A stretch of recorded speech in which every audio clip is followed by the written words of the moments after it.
अरे हमारे अभिमान हमारे अभिमान देहिया हमार बाकी देहिया के जान हो कैसे के जगाती दी संगतिया पुरान हो संगतिया पुरान हो देहिया हमार बाकी देहिया के जान। लेकिन कहा था लेको अपना गर्लफ्रेंड तोहरा पहले जान तोहरा पहले जान ये हमर जान ये हमर जान दहिया हमार बाकी दहिया के जान कैसे के डाटी संगतिया पुरान संगतिया पुरान दहिया हमार बाकी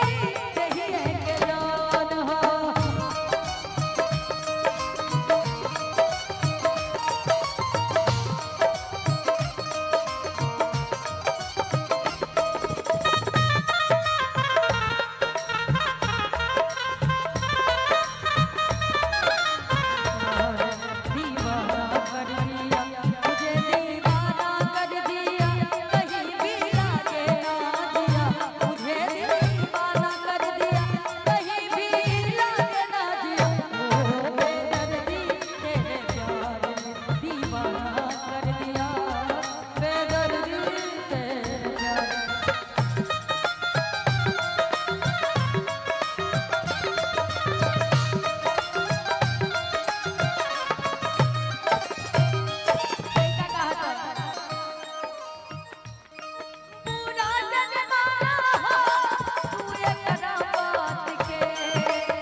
जन्म के हमर इहे मेहमान हो इहे मेहमान हो। अच्छा जिंदगी में एक सच्चा दोस्त बहुत जरूरी होता है। अभी बाद में गाना गाने बाद गला बैठ गया गला बैठ जाएगा। वो लड़का अपना गर्लफ्रेंड के समझावता कि हमरे दोस्त के बाती के पूरा मत माना का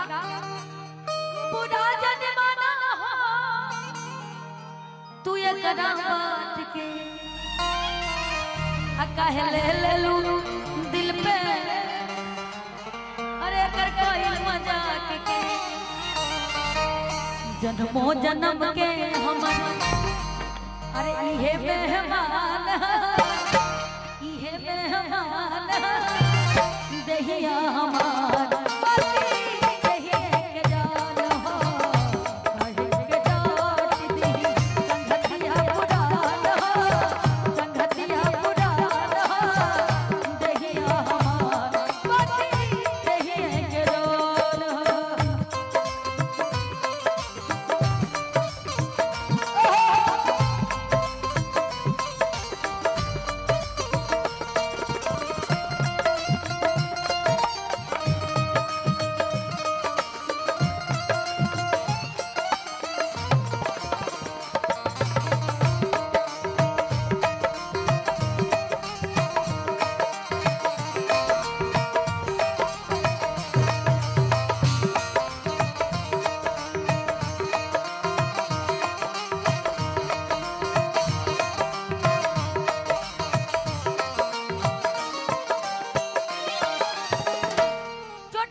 सुख दुख में साथ रहे